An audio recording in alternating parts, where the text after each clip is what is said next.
Good afternoon. Welcome to our Friday Disputatio. My name is Jonathan McIntosh. I'm a Fellow of Humanities at New St. Andrews College, where I teach political philosophy, which is the reason I'm up here now. Having said that, this is going to be a student-run event, so I'm going to pray in a minute and then hand it over to Aiden Dixon, our student moderator. But before we do that, I wanted to welcome you all. Welcome to you visitors, and very special welcome to our candidates. We're very grateful to have you. Thank you so much for coming. Let's give thanks. Father in heaven, we thank you for your grace and truth, and that you've called us to live in the light of that grace and truth. And we thank you for today's Candidate Forum. We thank you that we live in a country and a time where we have the freedom to have and hold events like this. We ask your blessing on this afternoon's forum. We ask that you bless the candidates as they communicate their thoughts to us. We thank you for their desire to serve our great state in this capacity. And please give us attentive hearts and minds as we consider their words. We thank you for all of this and commit our time to you now. In Jesus' name, amen.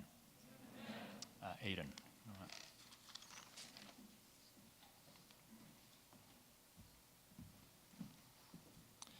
Hello, everyone. My name is Aiden Dixon. I am a leading member of the New St. Andrews Civics Club. I will be the moderator this evening for the Candidate Forum. Before we begin, I'd like to tell you a little bit about the Civics.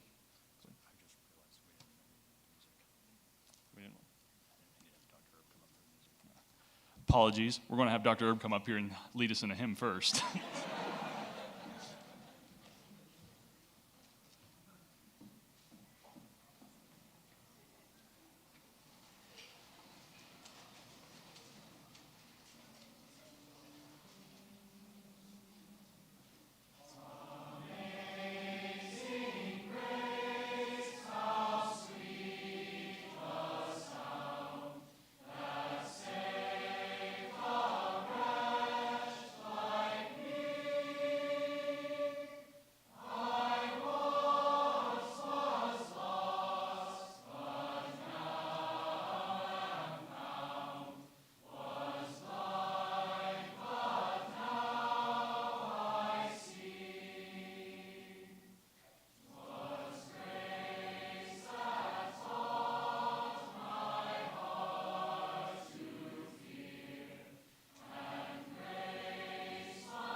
Alrighty, sorry about that.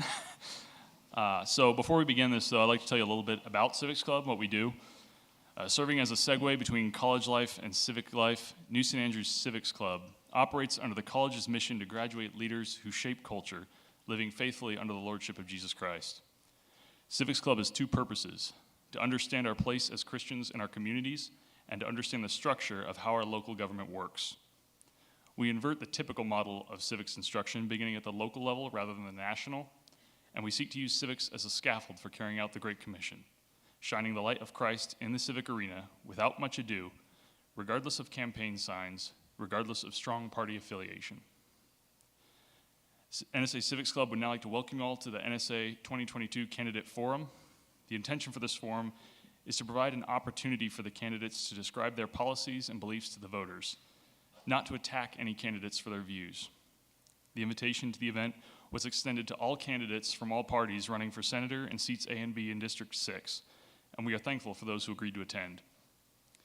The candidates who agreed to attend are Representative Lori McCann, running for State Representative Seat A, Representative Brandon Mitchell, running for State Representative Seat B, and former Senator Dan Foreman, running for State Senator. Our student panelists are Isabel Landis, Ethan Bernard, and Joel Thiel. Each candidate will be given 2 minutes for a self-introduction and a total of 15 minutes to answer the questions given. Our timekeeper is Will McCabe, who'll be seated right here in the second from the front row. When the speaker's time begins, he will hold up a green card. When the speaker has 1 minute left, he will hold up a yellow card. When the speaker has 10 seconds left, he will hold up a red card. All right, at this time, I'd like to invite the candidates and the panelists up here to join me on the stage.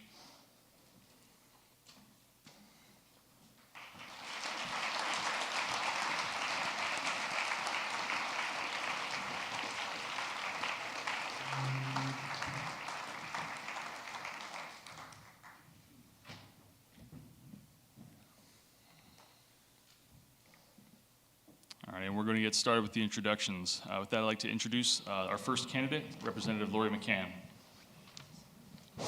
Okay. Thank you very much for the invite. I am so pleased to be here.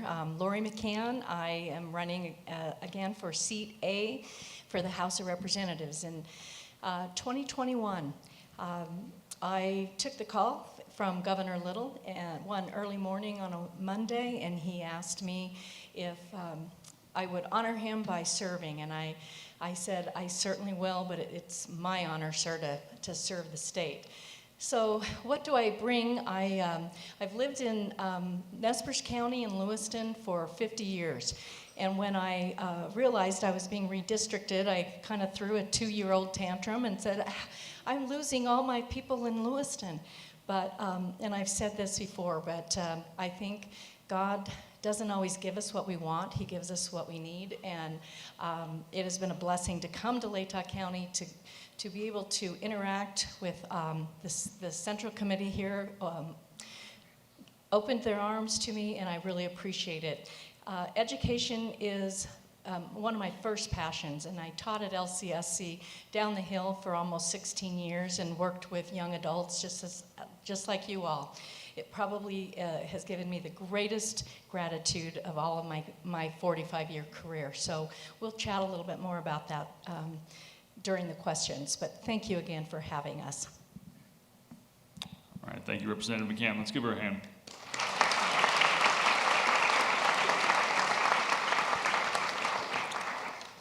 Our next candidate is going to be Representative Brandon Mitchell.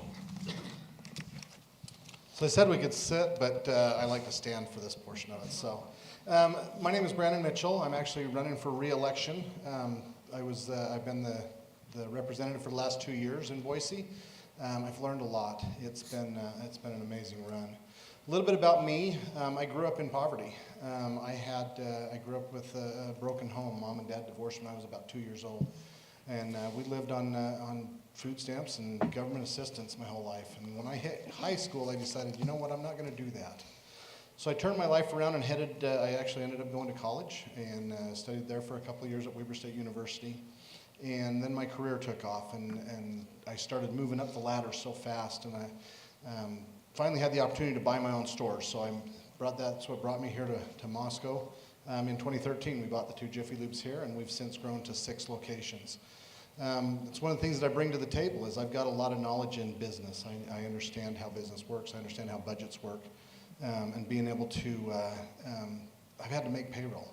So there's sometimes you have to cut and tighten up the belt on some things just to make the payroll on the others.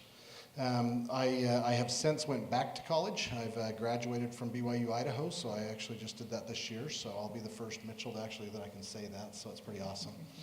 But it's been a life experience that I've had that's brought me to this point.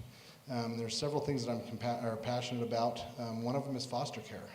We've taken care of a lot of foster kids in our life, and it's so important that there's someone there that actually cares about the kids to help them along that tough journey that they might be going through. So I sit on the Health and Welfare Committee because of that. I sit on the Business Committee, and I also sit on the Transportation Defense Committee right now.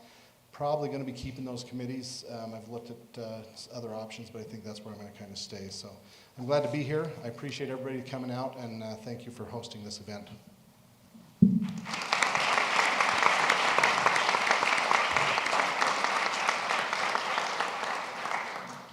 Thank you for that, Representative Mitchell. Our final candidate is Mr. Dan Foreman. Good afternoon, everybody, and thank you for the invitation. I'm Dan Foreman. I'm the Republican nominee for the District 6 Senate seat. I'm a Christian, conservative Republican. I have over 44 years of public service at all 3 levels of government. I'm a retired 30-year Air Force colonel, combat vet, retired Moscow police officer, and former state senator for this district when it was District 5. A little bit about my platform. First and foremost, I'm pro-life. And when I get back in the Senate, I will endeavor to close the 2 loopholes in our wonderful pro-life law. Those 2 loopholes are allowing abortions for rape and incest. All lives are precious, so we need to conduct ourselves accordingly. I will also call for an investigation into the state's reaction to and their actions during the pandemic. I think our constitutional rights were abused, and we simply can't have that. Those are inalienable rights given to you by the Almighty, and no politician or bureaucrat can take that away. I'll also call for an investigation into the health care community's response to the pandemic. I've heard too many horror stories about how patients may have been mistreated, so we need to look into that. I will introduce legislation to ban sanctuary cities and sanctuary schools in Idaho, and I'll work hard to repeal the sales tax on groceries. I will vote no on any new taxes or tax increases. Again, thanks for the invitation, and I'm really looking forward to answering the questions.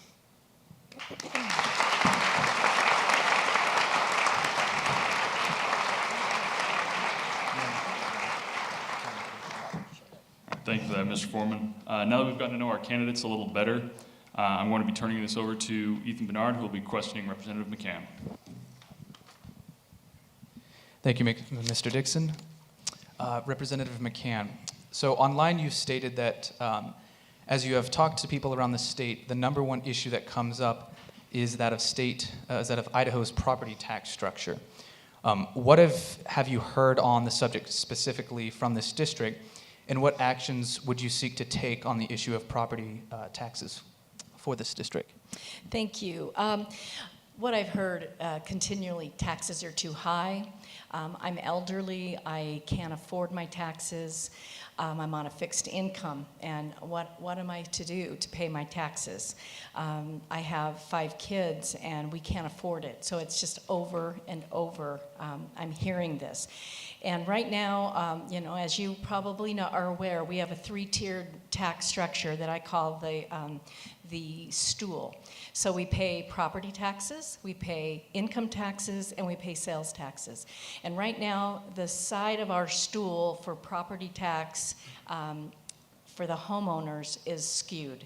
And the assessed values have gone up so high because we have been discovered. People want to move to Idaho, not for liberal policy, but for conservative policy that we have here in Idaho.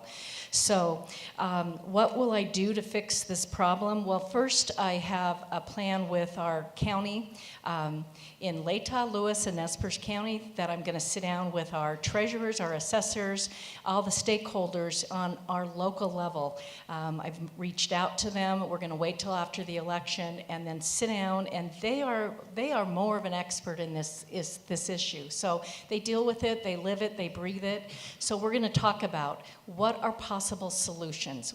We are fixing things that, like with a Band-Aid. I did write a bill last session that I couldn't get heard to give some immediate relief to our families, to raise our homeowners exemption. What does that do? Well, it just shifts the tax. It doesn't fix the problem. So we need to find real solutions to the problem. And I think with the other folks coming to the table, we can do that much better. In the meantime, we have a huge surplus. We need to look at giving some of the money back to the people so that they can apply that to their property tax. We could possibly, as a state, take some of the things off of the rolls for the tax, such as the public defender's contracts. That would be something that would immediately lower the property taxes, because then it no longer would be an obligation of our county. So I want to look into several of those things. Not that I'm the expert. I just am a solutions-driven person in my legal background. That's what we did. We found solutions to problems, and that is what I'd like to do with this, is we know we have a problem and we need to find solutions. Thank you. Thank you for that. A second question I have for you. Both your compatriots here would describe themselves as pro-life. From the Moscow Pullman Daily News, you're presented as saying that you are also pro-life, but that you believe that, quote, there are exceptions that must be taken into consideration, end quote. What exceptions were you referring to in this case, and how would you frame your stance on abortion in light of the Idaho Republicans' platform's opposition to all abortion? That was one of the sides of the platform that I had to pause, because I am pro-life. I've been pro-life since I was an adult, that I knew that what pro-life really meant. As Christians, we are taught to love each other, to give mercy and grace. And my heart, it really burdens my heart to think that we're going to take a 12-year-old young girl who may have been raped and it becomes pregnant, and to criminalize her. So to me, my heart is saying every life matters, but are we going to criminalize this young girl because she already has been traumatized? So if it was your sister or your cousin, are you going to say to her, you have no option? And as a state in Idaho, we are very conservative in our money. So if we're going to say no abortions whatsoever, we need to put our money where the mouth is, and we need to put some money behind the Reliance Center, these facilities that will care for the mother, care for the children. I'm pro-life for a lot of personal reasons. My faith, number one. Number two, I found myself as that 19-year-old girl in a situation of what do I do? And I chose life, and I have a 42-year-old wonderful son that I would never, ever not want to have in my life. So those are some of the reasons. So with mercy and grace, I feel that we need to consider the exceptions of the life of the mother for medical reasons, and for incest and or rape. Thank you. Representative McCann, on your website you state that one of your goals is to, quote, redefine the mechanism by which our schools are funded, end quote, and listed enrollment-based funding as a possible solution. How does enrollment-based funding provide a solution to this problem, and what would you say to critics of your position? Okay, so what enrollment-based funding could do is, for instance, an example, Lewiston High School has built a beautiful career and technical center to become a regional center to invite students from Moscow, Craigmont, Nez Perce, all around our district, we have to take these students out of their traditional seats. And right now they're funded by how many rear ends are sitting in that seat for that district. And so what this would do, it would allow that money to flow, and it would allow these students to have opportunities that they otherwise would not have. And so if we went by enrollment, it just opens the door and gives our students some possibilities. One other thing quickly is it would open the door for students who their families travel for work. So if there was a student and her family had to go to Europe for 6 weeks, this student could go to Europe. They could write a particular curriculum for that student. The school does not necessarily lose the funding, but this student can learn while he or she is in Europe about history, about World War II, about so many things. So I just see that it could open the door for opportunities, and I believe strongly that we need choices. And I think that this would be a good way to offer some more choices to our families. Thank you. On the Vote for 11 website, you talk about the need to balance necessary state growth and the protection of our farmlands.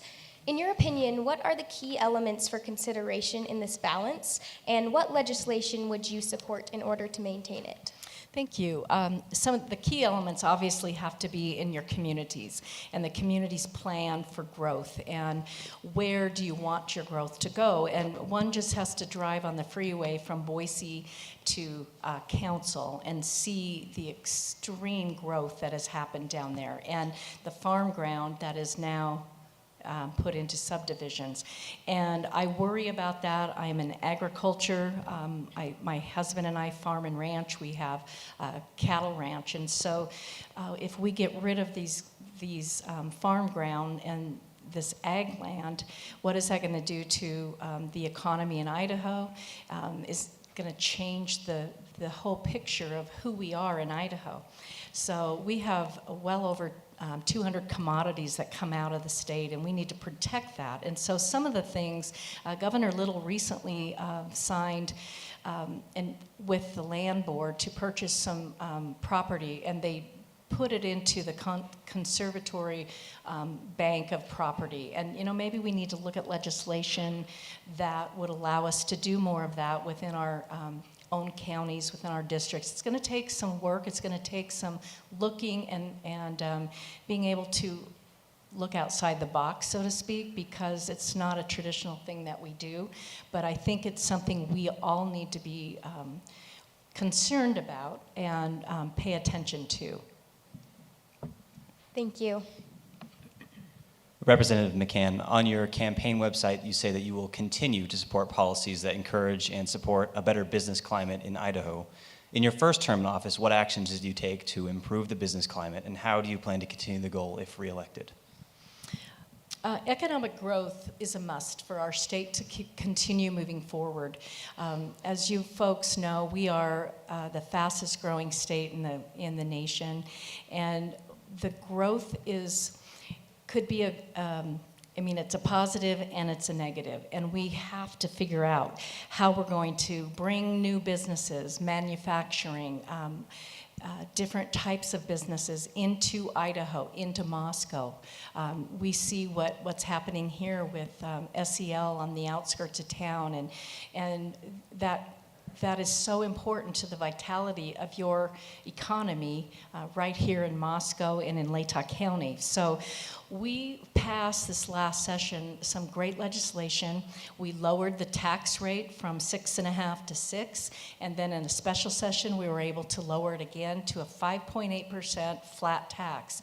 Now some of the critics say, well, that just helped the rich, but really it helps everyone, because whether it's Micron, SEL, whomever we're talking about, they are employing people. They are growing our economy.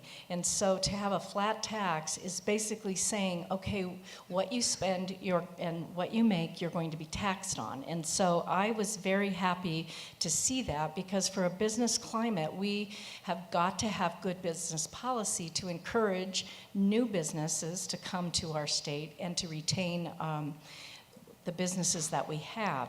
And so I was thrilled to be able to pass that bill that we did recently, and I look forward to doing more of that and finding legislation where we can build upon what we have. There's the opportunity to give tax incentives, that we could give tax credits. So there are things that we could do. Again, find the solution. It's a challenge, but I don't see it's insurmountable. We just need to put our heads together, work on the challenge, and find solutions.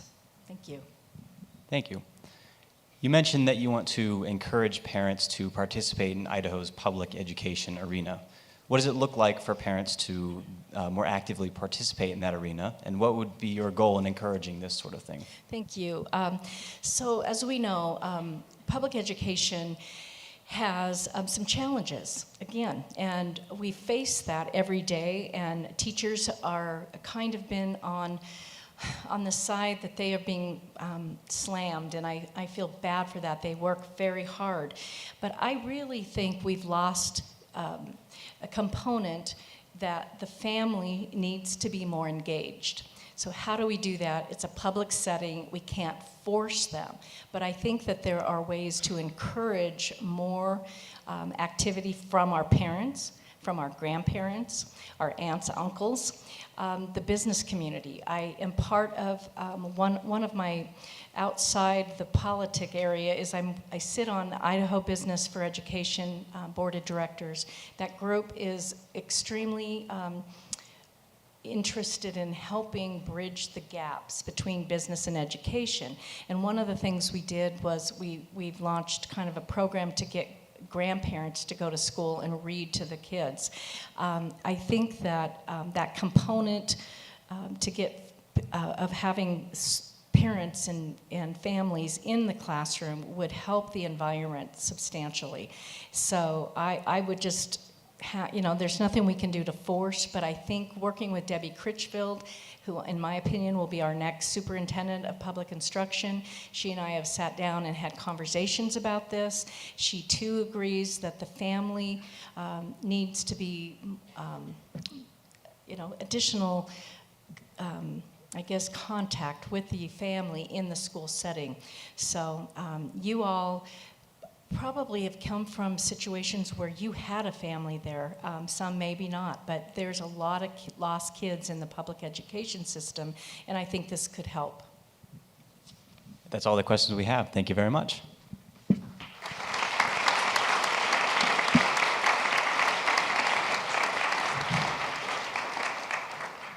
Our next candidate will be Representative Brandon Mitchell, and with that, I'll turn it over to the panel.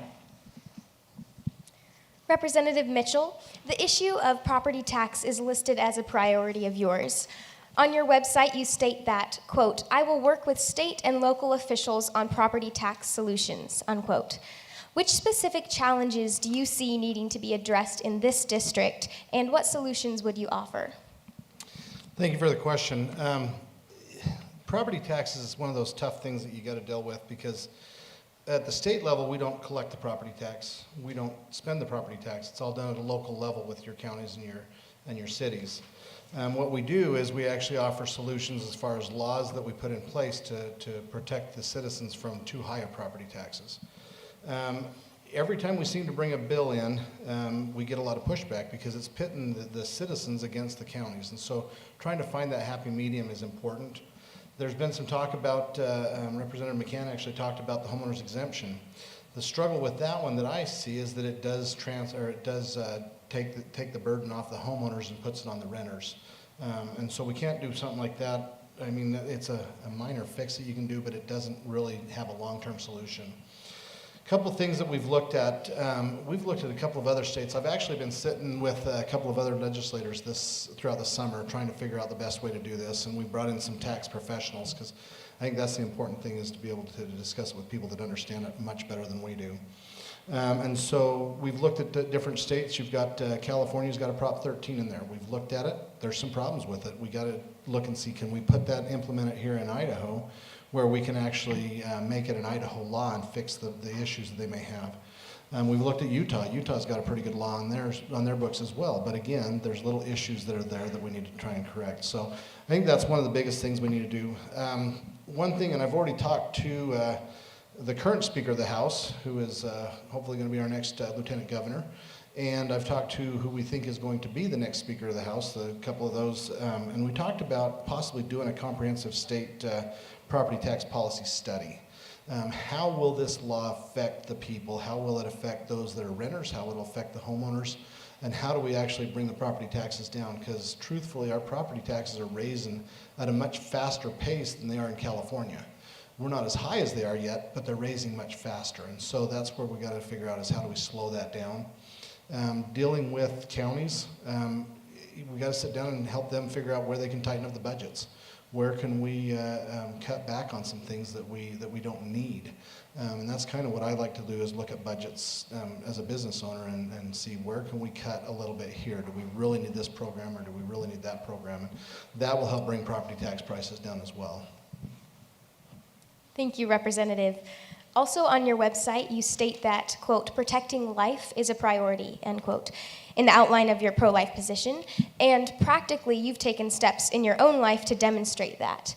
What further legislative steps would you say need to be taken to protect life, as you say, in this state?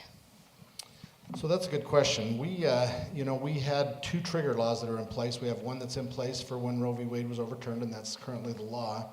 The other one we have in is the heartbeat bill. And so we've got 2 that might be conflicting with each other. So I think that the biggest thing we need to do on that is we need to figure out how do we either merge the bills or get rid of one of them so that it doesn't have a conflict when it comes up to the law actually being adhered to. A couple of things that I thought, today, the code, we've got to clean up the code, but the biggest thing that I think that I can do is for pushing back on the federal government. When the federal government steps in and tries to put in their laws that they think needs to happen and take away the state sovereignty, well, that's when we can push back. Had the opportunity the other day to sit down with Congressman Fulcher, and he had explained to us how important it is when we actually send a letter from our legislature to him for him to use on the debate in the floor. And it means so much more when there's actually something coming from the voice of the people in Idaho. And so I think that's important to remember, is that that's where I think I can do the most to protect, is to push back on any federal laws that they might be trying to put in. Thank you. Representative Mitchell, on the Vote for 11 website and in your introduction to us today, you mentioned that growing up in poverty opened your eyes to the effects of government assistance on families. Can you explain these effects, positive or negative, or perhaps both? So I would say both. And the reason I'd say both is because when I hit high school, I decided I wasn't going to go down that road. And so seeing that firsthand made me turn my life around and make a change there. The negative effects on that actually stem back. We had a lot of drug use in our home.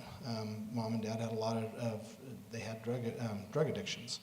And so growing up that way, when Mom would get food stamps, she'd go and she'd sell them for 10 cents on the dollar so that she'd go buy drugs, and the kids ended up we ended up suffering from it. Luckily, we had grandparents that were really caring and took us in and helped us through a lot of that. So I'd say both. I actually, my mom passed away at a young age from drugs. My dad passed away at a young age from drugs. And as I look at some of the things that we need to protect here in Idaho, that's one of the things is to protect from drugs. When drugs come into our community, it actually harms things. I think that like I said, my mom passed away at a young age. I actually wrote her a letter before she passed away and thanked her for my childhood, because it's made me who I am. It's given me that drive to do better and to raise my family better. And I know that some of the concerns is that we see what has happened in Washington State with the drugs coming in, see what happened in Colorado. We need to protect Idaho from stuff like that, because I think that it's important that we, I think that when you bring drugs in, it actually brings poverty in, because there's so many other things that actually end up happening with that. Thank you. On your campaign website, you say, quote, Idaho needs vocational resources to increase the number of professional trade graduates, end quote. Since you are speaking at a forum at a liberal arts college, why, in your opinion, does Idaho need to increase its number of professional trade graduates? And why does the state of Idaho itself need to provide these resources? Good question. And I commend all of you for stepping into the realm of getting your degrees and working in school. Education is important. One of the things that when I'm talking about that, I look at our high schools. And our K through 12 has problems. And one of the things, as I talk to professors from the U of I, they tell me the same thing. We're getting 12th grade kids with 9th grade reading levels. That's a problem in my book. And so what I'd like to do is I'd like to see our high schools actually get back to basics, teaching the basic, your reading, writing, arithmetic, your science, your history, and then start focusing on some of the things that will give someone a skill. I don't see a problem with a kid coming out of high school as a senior and actually having a skill in welding or in auto mechanics. That's kind of the direction that I took because we had those classes. And so when I got out of high school, went to college, and when I went to college, I started working at a fast lube shop and using the skills that I learned in the automotive industry. And what I wanted to go to college for is I wanted to get into law enforcement. Well, at the time I was making $42,000 a year, and law enforcement was only getting paid $24,000 a year. It was a pretty easy decision for me to say, okay, I'm going to step away from college for a little while and focus on my career. So I raised up through the business and ended up buying my own stores. And then after I bought my own stores, I went back to college to finish off my degree that I actually started. So I think that if we have some trades in high school, the high school kids come out with some kind of a skill, just in case they don't make it in college or decide they don't want to go to college. There's a lot of plumbers that I know that make really good money, and they just weren't the college type of person. And quite truthfully, we need that balance of having some of those trades too, because right now, if you want a plumber, you're looking at 4 or 5 weeks sometimes to get a plumber out to your house. And so we need that balance in our community. And if you've got the kids that may not succeed in college, they have a skill that they can use that will be marketable for them, so that they can actually get to work and be productive in society. Thank you, Representative. On your campaign website, you mentioned your pro-life position as well as your involvement with the adoption and foster care systems. How do you see the overturning of Roe as affecting these systems, and what should legislators do about it? So I've really been an advocate for the foster care system. We've taken in probably 7 or 8 kids throughout our lives. Some of them have been really, really tough cases. Couple of different things. First off, we passed a bill this last year that I was really excited to pass, and we can do more things like this, but we had a bill that allowed for a foster kid that aged out of the system at 18. If they felt like they weren't ready for life, then they could stay in that home until they're 21 and have that support. Well, when that bill came up on the House floor, well, first off, when it came up in committee, I told my story, and we passed it through committee, and then we took it to the House floor, and there was a couple of people that were getting ready to vote against it, and so I got a phone call on the floor from one of the other representatives, and she says, you got to tell your story. So I'm going to share my story with you real quick.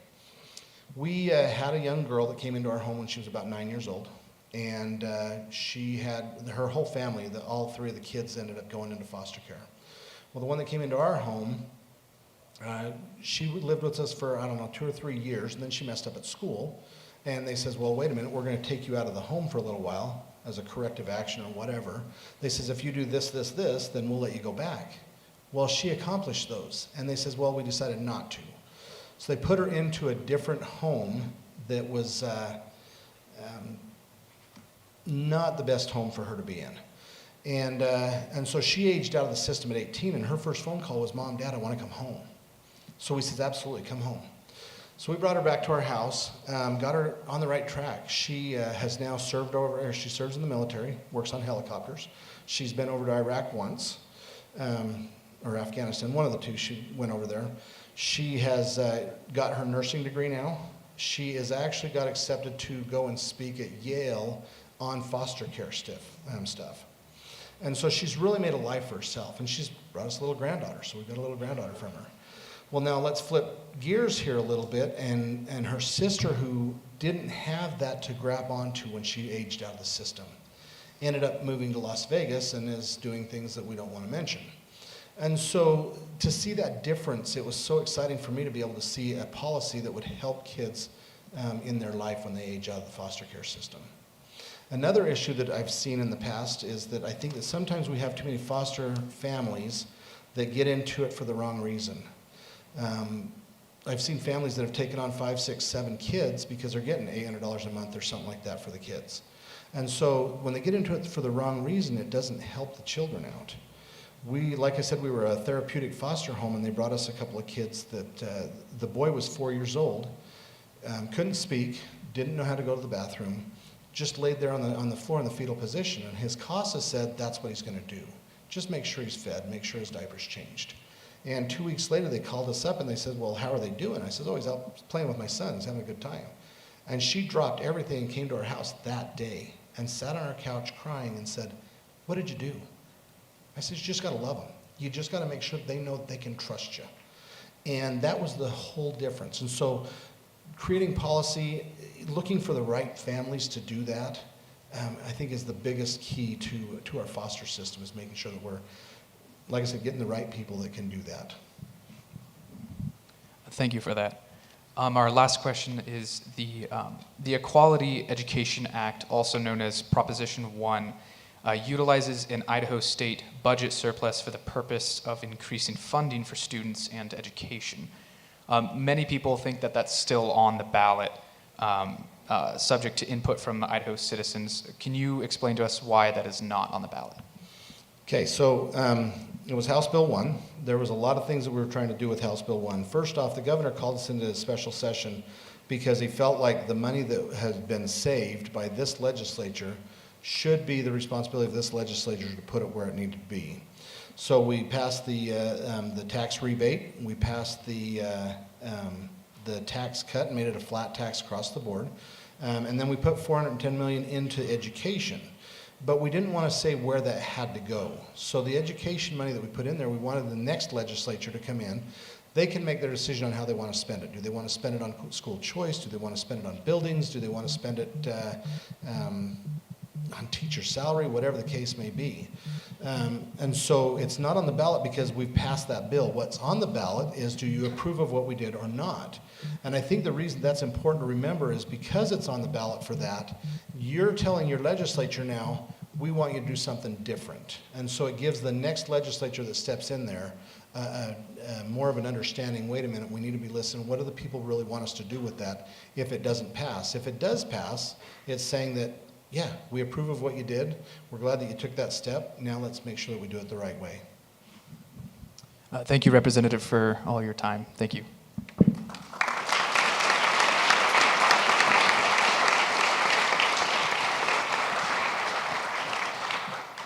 All right, thank you, Representative Mitchell. Our final candidate is Mr. Dan Foreman. And over to the panel. Mr. Foreman, the issue of property tax relief is listed as a priority for both your compatriots here at this forum. How does this issue rank in your list of priorities, and are there any specific actions you would undertake if elected regarding this issue? Well, it's an important issue. I own a home. I pay property taxes.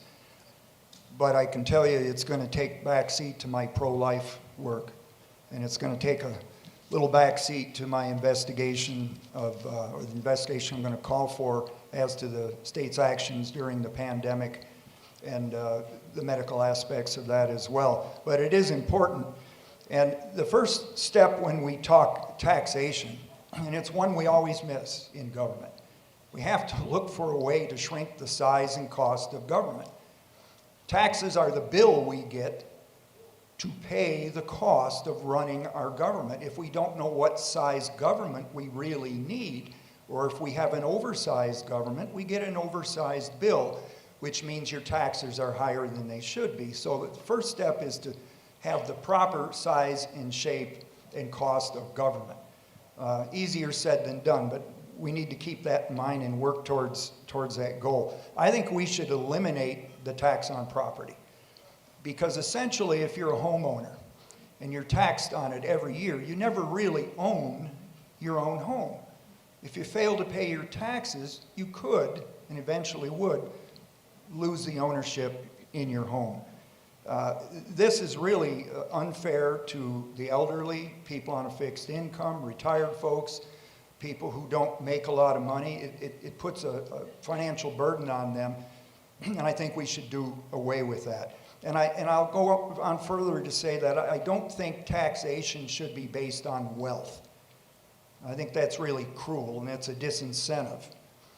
Taxation should be based on citizenship, because theoretically, we all benefit the same from government services. So we should all pay the same. Again, easier said than done, but I think we should keep it in mind and work towards that. One option I've heard for replacing the revenue that we would lose by getting rid of the tax on property would be maybe to increase the sales tax. But a word of caution, whenever we talk taxes, we have to realize taxes impact people's lives. There are no easy answers to taxation. So that's my answer on that question. Thank you, Mr. Foreman. The issue of abortion frames much of your campaign materials, and even as the Idaho Legislature passes new laws restricting abortion to some of the highest degrees in the nation, what would you say are the next steps the legislature should take regarding this issue?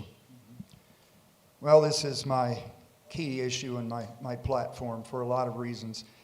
The good Lord brings you into this world, and he should be the one that takes you out.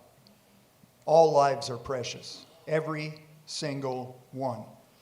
And to me, you know, we say we're pro-life, and good on Idaho for passing the laws it has passed, but there's more work to be done there. The exceptions for rape and incest, those loopholes need to be closed. Those lives are precious just as much as any other life, and why should we penalize those unborn human beings for the sins of the parents? It doesn't make sense. The only exception that I can tolerate and will work for with respect to abortions is to save the life of the mother. And the mother is the only one who can make that decision. Fortunately, with modern medicine, we don't run into that particular situation very often, but no exceptions. You're either pro-life or you're not. Life is precious. Man does not have the moral authority to take a life except in extreme cases like self-defense. Abortion's an abomination in the eyes of the Lord, and we should get rid of it.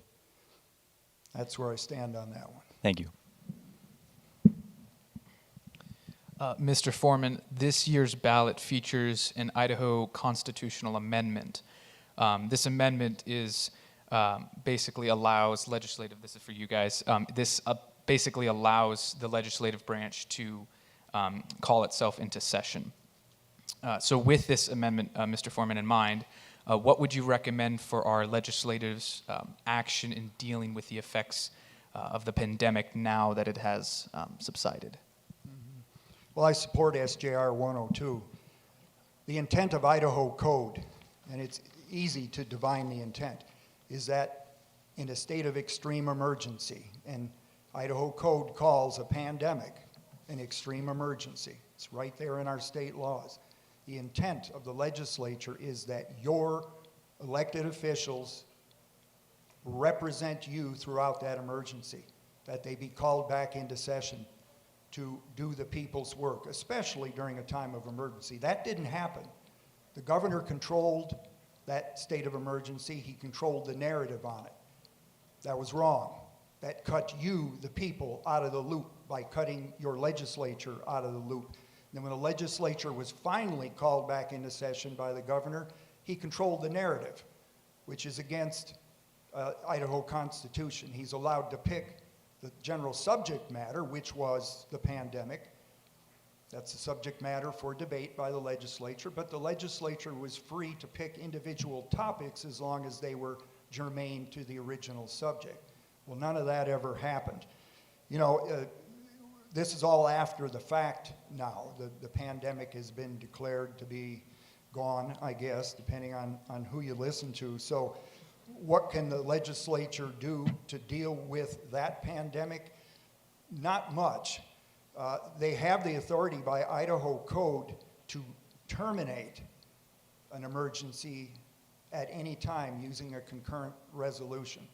So they could have terminated it, in my opinion, should have terminated it a long time ago. But the best thing we can do for the people of Idaho now as a legislature is to learn from those mistakes and make sure our actions do a better job if something like this comes up again.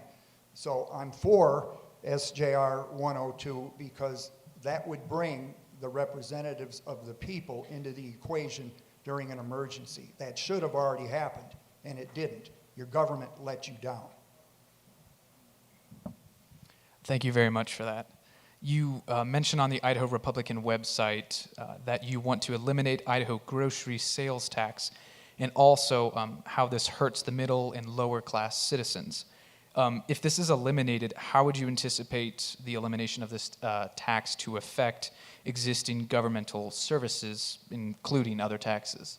Yeah, it's a cruel tax. It's an unnecessary tax, and we're one of few states that still taxes groceries, and one of the very few that taxes it at the full sales tax rate.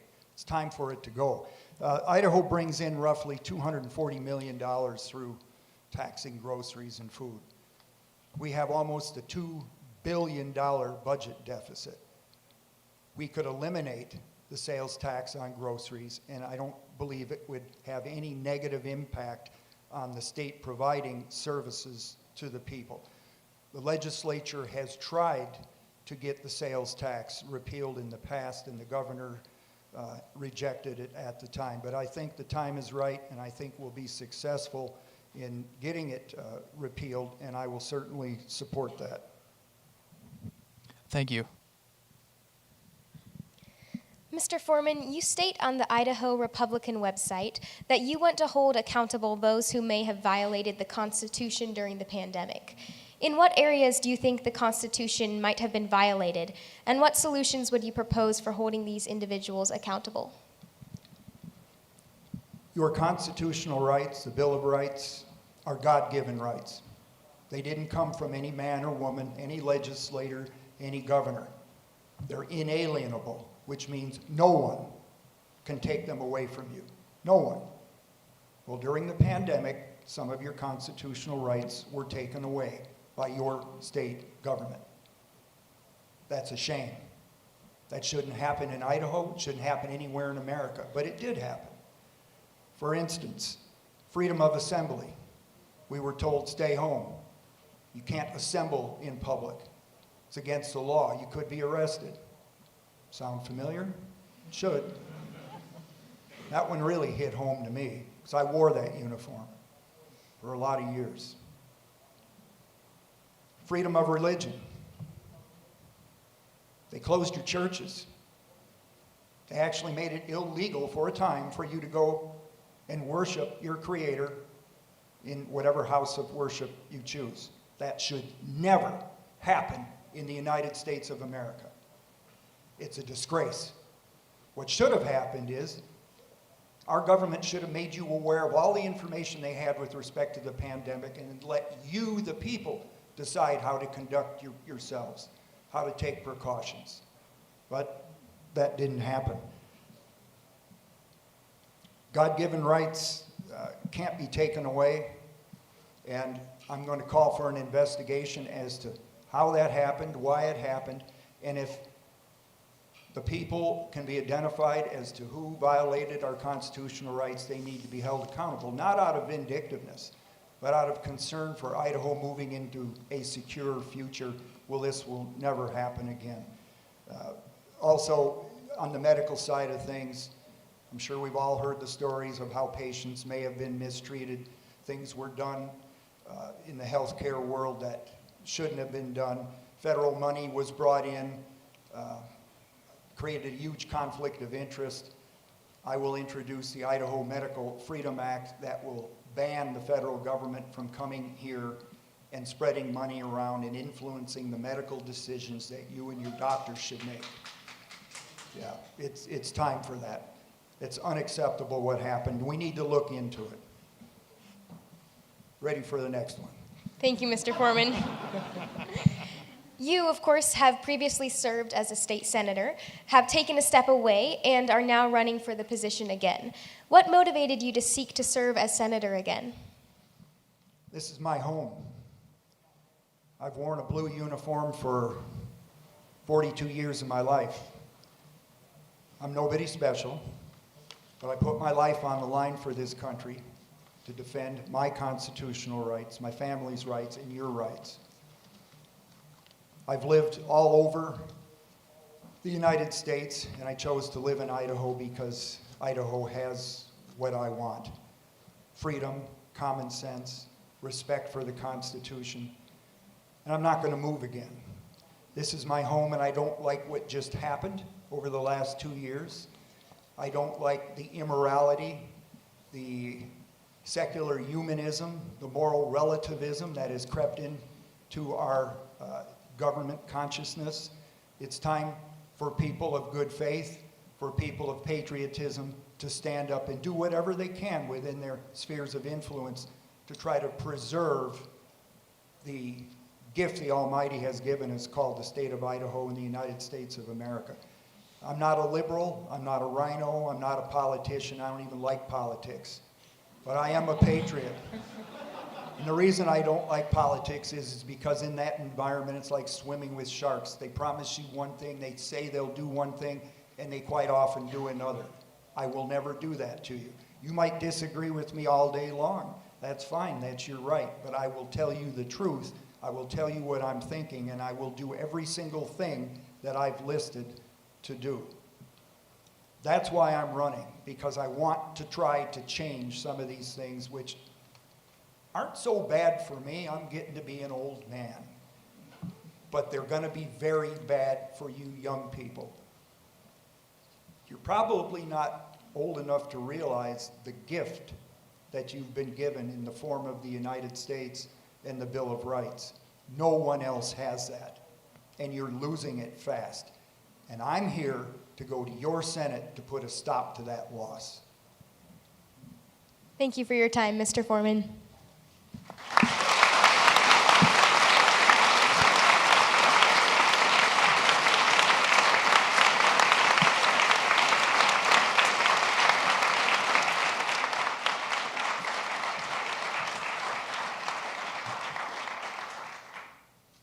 Thank you for that, Mr. Foreman. That concludes the NSA 2022 Candidate Forum. Let's give our panelists a hand for their thoughtful questioning.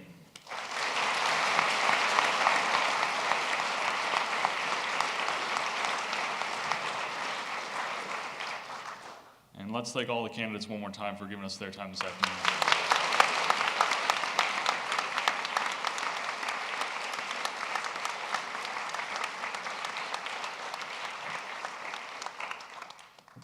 I'd like to invite Dr. Erb up here to lead us all in the doxology.